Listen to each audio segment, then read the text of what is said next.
Hello, everybody. And today, what we're going to take a look at are social hierarchies between 1450 and 1750. So, as we take a look at the social hierarchies concept, what I wanted to do was give you an overview of the concept of social hierarchies. And this will probably end up being the longest slide of them all. And a lot of what I'm about to go through is background information to help you better understand it. You may not necessarily have to use it for your lecture questions or your quiz, but as a general statement, it will come in helpful for you when we get to the AP exam. So the first thing is the existence of hierarchies has been around since really the development of complex societies. So over on the right, you can see the pyramid of the ancient Egyptian society and the way there is this social structure that creates levels of superiority and inferiority. And the basic idea is that this has been around for a long period of time, the concept of hierarchies.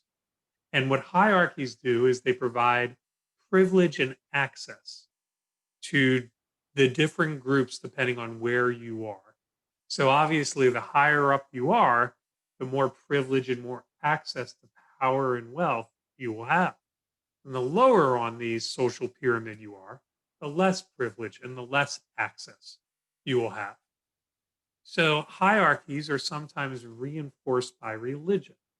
So, for example, we had talked about how in South Asia, you have the development of Hinduism. You also have the development of the caste system, which divided the population up into roughly four levels. And the highest level, the Brahmin, were the ones who had the most privilege and access. And the religion of Hinduism helped to reinforce that system. Confucianism in China did the same thing. The emphasis of Confucian teachings on scholarship is going to promote the scholar gentry to a higher level than, say, the merchant class in China. So sometimes social hierarchies in religion kind of reinforce one another. Other times, hierarchies are based in wealth. So, for example, in an agricultural society, which is most of what we've been talking about with world history, wealth is tied into land ownership because whoever controls the land that produces the food that feeds the population has a tremendous amount of power and wealth. They have a commodity that people want. So a poor peasant needs land to farm.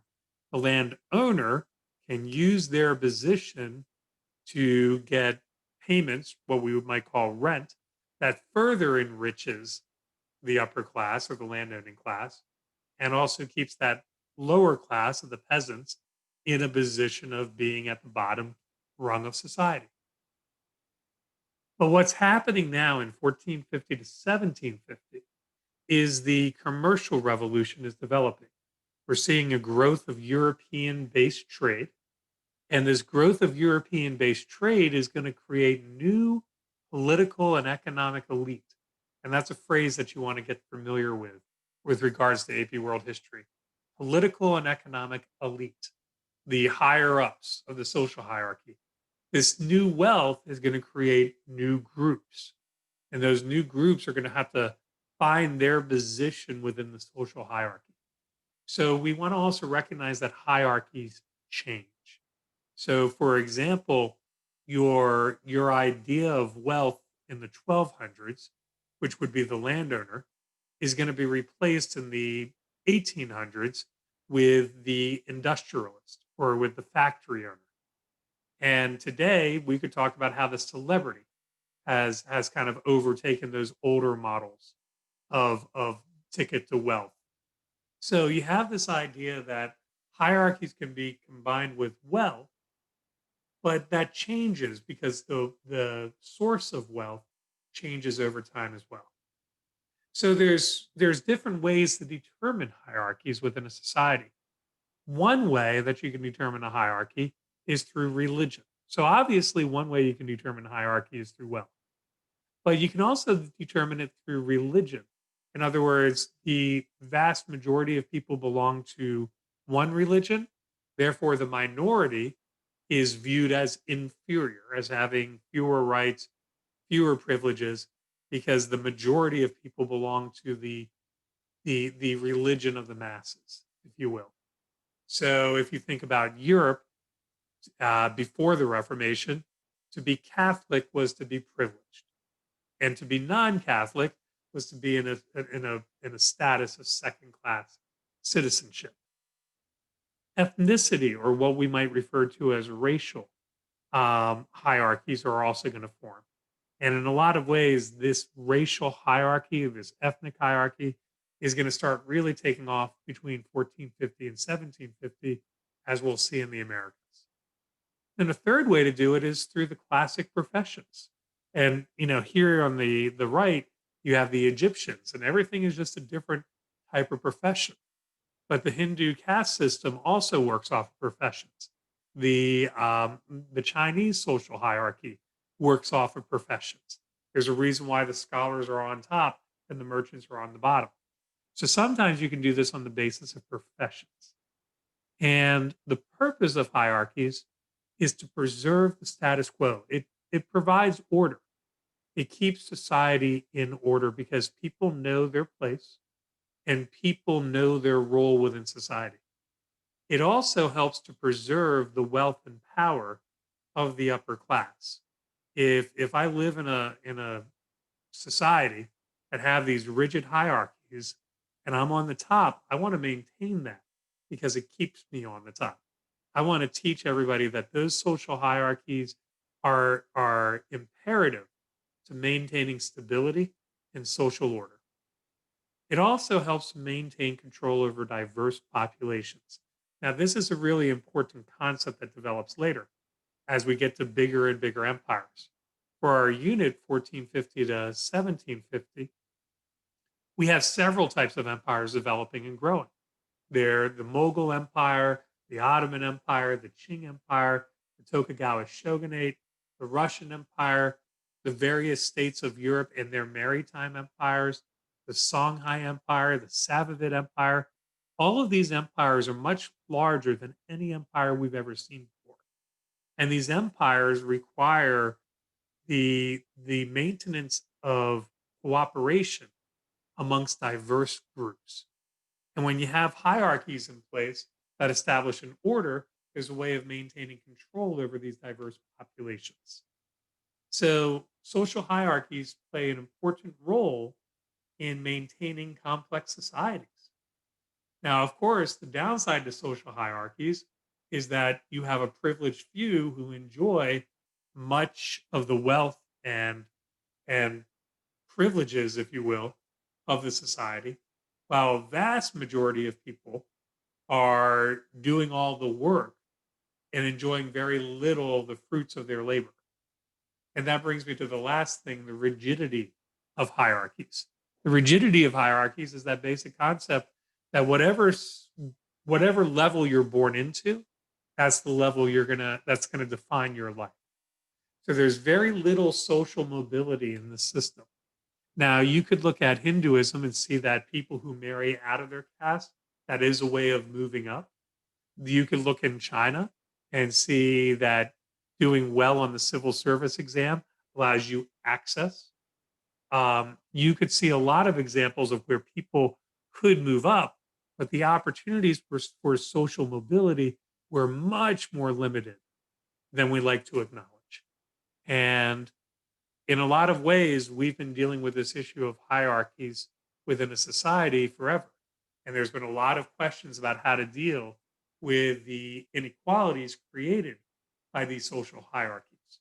So there are some people who say that these are natural results of societies that form, that inequalities are a natural byproduct of complex societies. There will just be people who are wealthier than other people. Other people will contend that the social hierarchies are created to maintain this unequal distribution of wealth and that there are different systems that can resolve these issues and resolve these inequalities. And today, as we look at the 19th and the 20th century and into the 21st century, that has been a big re-examination, if you will, of how governments operate. And it's no mistake that as we challenge the concept of social hierarchies, that new political philosophies, such as socialism, has emerged as answers to this. I'm telling you this because it sets up into the next unit nicely. So that's the overview. And like I said, that was going to take a little bit longer than everything else. So now we come to the Ottoman Empire. Let's start looking at social hierarchies in different places. In the Ottoman Empire, there has always been a warrior aristocracy. The warriors of the Ottoman Empire enjoy status and they enjoy wealth. And this particularly comes true from the Timar system.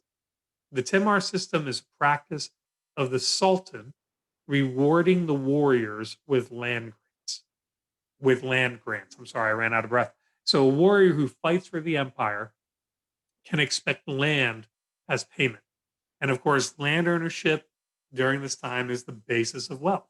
So now we're creating this aristocracy, this wealthy elite who have made their bones, if you will, through service to the Sultan. But then we have another group that emerges called the Janissary. And if you remember, the Janissary were technically slaves of the Sultan, and they represented Christians and Jews who had been brought in, particularly Christians, who had been brought into service of the Sultan. And the Janissary, they knew how to use the gunpowder weapons. So they're becoming their own group, and they're emerging as a power. So this is an emerging new social hierarchy, and they're challenging the more traditional group. And that's going to be a theme we're going to see a lot of. The new emerging group challenges the old guard, if you will. Now, another way we could look at the Ottoman Empire is through the religious communities. And during this period of time, 1450 to 1750, we see a growth in the number of Jewish communities throughout the Ottoman Empire. And this largely derives from the Spanish Inquisition. In Spain in 1492, the Spanish government is going to expel the Jews from Spain. The Jewish communities are going to relocate throughout the Ottoman Empire, and the Ottoman Empire accepts them in. And they practice a form of tolerance that we are already familiar with, provided that the Jewish communities pay the jizya, or the non-Muslim tax. So that's another example of an emerging social hierarchy where you have this class that's defined by a different religion than Islam, who have to pay a tax but otherwise are tolerated within the society. Another example of these emerging social hierarchies, these new political and economic elites, can be found in the court politics and the Sultan. So if you look on the right, you can see that social conflict or that political conflict between two groups, between the Sultan, and in this case, the Vizier. But let's first talk about harem politics. So the idea is that a Sultan had a harem. If you don't know what a harem is, it's a very easy concept. The Sultan rarely married. He had many women. And from these many women, this is his harem. A harem is a group of women who are there for the Sultan, for lack of a better terminology. And their presence with the Sultan will result in babies being born. Now, these are all potential successors to the Sultan. So these children are all going to compete with each other, ruthlessly compete with each other, and standing behind them, helping them in their rise to power, are their mothers. And so what happens is that these women of the harem, they become a political force unto themselves because they are manipulating and advising the Sultan and trying to use the Sultan in order to set up their children for political success. So you have an example of women within the court emerging as their own political force as a result of the politics of the Ottoman Empire. At the same time, you have the Janissaries who are emerging as their own power within the court. And since they control the new technology of gunpowder, they are a significant force. So their support can determine the next sultan. And then lastly, you have the viziers, and that's why I have this tribute to Disney's Aladdin. Viziers are looking around saying, we're losing power to the harem, we're losing power to the Janissaries. We need to establish our order, And now you have a group of advisors, which is what a vizier is. A vizier is an advisor to the sultan, exercising more and more power over the workings of the government. So this shows us how new hierarchies, the women of the harem, the janissaries, and the viziers can all end up competing for access to power. Now, all three groups, they're not exactly working the farms. They have a more comfortable life than most, but even their comfort leads them to compete with one another. So that's an example of how social hierarchies are playing out in the Ottoman Empire. If we look at the Qing Empire, which is the Manchu, you have the Qing dynasty, which was the Manchurian dynasty, which represents a different ethnicity than most of the Chinese. They have an attitude towards the Han, who are the native Chinese. So think of it as an outside ethnic group ruling over a much larger ethnic group. And one of the things that the Qing does is they continue the practice of the civil service based bureaucracy. And they use Han Chinese to staff the positions. But they expect these Han Chinese to conform to Qing practices. And that leads you to the practice of the queue. If you take a look at the picture, you'll see the men have their heads shaved in the front and then they have their hair braided in the back.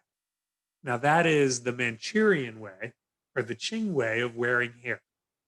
And the expectation was that the Han Chinese would wear their hair the same way under penalty of death. And that idea of kind of forcing an ethnic group to conform to the higher up shows us the changing dynamics of the social hierarchies in the Qing Empire. The Manchu are the new political elite, and they're exercising their political elitism through controlling of hairstyle of the Han Chinese. And they're also, the Qing are going to use Han Chinese defectors to root out resistance to the Qing Empire and the Qing Empire's ways, leading to the massacre of hundreds of thousands of Han Chinese who refused to go along with the demands of the Qing. So this again can show us how this social hierarchy can create tension and can create conflict within a society. Next, we're going to stop over at Europe, and I'm going to try and keep this easy. In West Europe, with centralization and absolutism, we have a stronger royalty group, the king and queens emerging. And that's going to set up tension with the traditional nobles. The traditional nobles are used to certain rights and privileges. When the king emerges, they begin to encroach on those rights and privileges, which sets up for tensions between the two groups.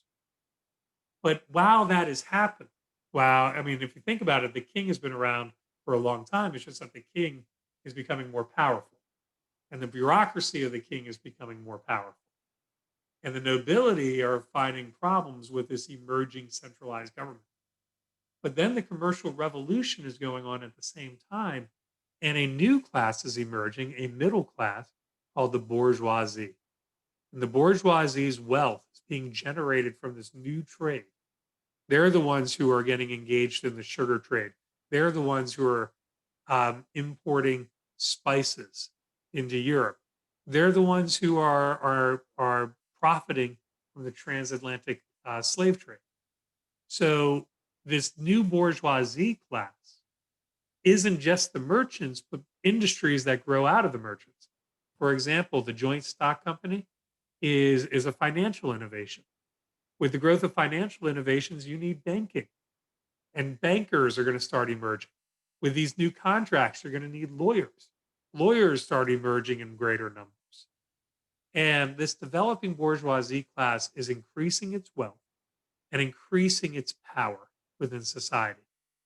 Now, one of the things that we want to note is that as we increase wealth for any of these groups, anytime that we have a new elite or a new emerging social hierarchy, they want to flaunt their wealth. They want to show people how wealthy they are, and they want to do it through status.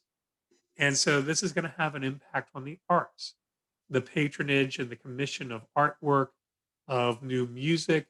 All of the classical music of Beethoven, Mozart is going to come at this period of time that we have an emerging social elite that's growing out of this growing wealth for Europe. And that's something you want to connect. So the joint stock company, the people who make a lot of money off of that investment are going to turn around that investment and invest it into the arts. In today's, if you don't mind a little bit of a tangent, in today's society, we would look at it in charity groups. Think about celebrities, how they want to show their charitableness, their humility, and they sponsor these charity events and these charity organizations. And in a way, their patronage of charity is something that results from this emerging new elite of the celebrity. Something for you to think about. The lingering effects of the Reformation is going to create tensions. So in Britain, which goes Protestant, there's going to be discrimination against the Catholics. In France, there's going to be discrimination against the Protestants, which we call Huguenots. Either way you look at it, this idea of discriminating based on religion is going to be found even after the Reformation is over. So, it's something, again, is how the social hierarchies are changing and evolving and trying to maintain themselves as well. Russia, we have something similar. The boyars represent the landed nobility who are fighting with the czar, who represents centralized authority. So again, as we see government centralized, there is a new hierarchy being developed where the king is amassing more power and is elevating to the top of the pyramid. And the nobles are resisting that change. And that resistance can take many forms that we'll talk about another time. But at the same time, we have for the working class, a serf class that's emerging and growing within Russia. As more people go into debt, they go into serfdom, and serfdom is going to grow as another social hierarchy or another social class within the hierarchy. And we'll leave Russia right there. Our last one is in the Americas, and this is the Casta system. So the Americas is going to base their hierarchy on racial or ethnic grounds. And that's what the Casta system represents. This blending of three different ethnicities: Europeans, Native Americans, and Africans. And when those three ethnic groups come together, there's going to be a great deal of intermingling that's going to lead to a population that comes from multiple backgrounds. So the Casta system breaks down into three chunks. The first is what we might call the pure European heritage, the Peninsulares and the Creoles. These are people who come from Europe in the case of the Peninsulares. Peninsulares come straight from Europe. Creoles are people of European descent born in the Americas. Both of these enjoy the high political and economic access of society. The second group represents the intermingling of European, African, and Native American. The mestizos represent the Native American and European, the heritage. So a child who has a Native American parent and a European parent would be called and classified as a mestizo. A mulatto would be a European with an African um, ancestry. So that child who shares an ancestry with African and European heritage, that would be referred to, or that would be appropriate to say, mulatto back in the 1700s. And then lastly, the Zombos represent an intermixing of Native American and African heritage. And what they represent is a lower class, kind of like a second class citizen, but they're not necessarily the enslaved population. They have rights, they have access to property and wealth, just not as much as the Peninsulares and Creoles. And then at the bottom of this Casta system are the Native Americans and enslaved Africans. Now, if you look over to the right, you'll see artwork that represents what you would call a child of two groups. And if you look at the first one, you'll see Espanol con India. So that would be Spanish or Spaniard with a Native American. And then that word at the bottom, I believe that says mestizo. And that's a reference to the child. So you get very complicated within the Americas. What I'm giving you is simplistic. You get a variety of terms to describe a variety of ethnic influences. And these ethnic backgrounds determines your place within the social, political, and economic hierarchy. And what we want to focus on is that this new group called the Creoles, they're emerging. Their wealth is going to be based off of the land ownership and the wealth that comes from the plantation systems. And as the Creoles as the Creoles develop their political and economic power, this puts them into conflict with the Peninsulares. The Peninsulares represent the colonial government. They represent the agents of the king who are collecting taxes and enforcing mercantilistic regulations. The Creoles are starting to develop their own identity, separate from the Spanish identity. And their desire to have greater political freedom, greater rights, is going to put them at odds with the Peninsulares. And it's going to set up a tension. So, one of the things as we talk about these social hierarchies that we want to take away, every society has social hierarchies. That's the first thing. These social hierarchies change. And in the changing of the social hierarchies, you create conflict. You create conflict about between the way it used to be and the way it's becoming. And then the third thing is that this conflict is setting us up for revolutions that we're going to witness in the latter half of the 1700s into the 1800s. So that's all for now. This material will take care of you probably for any AP exam, but the idea is you don't want to get too obsessed. You just keep in mind the general idea that during this time, social hierarchies are changing, combining continuity with tradition, with changes and new developing political and economic elites. You keep that in mind, you'll be okay on just about everything. So thank you very much. Have a good day. And remember, bring any of your questions to class. Bye.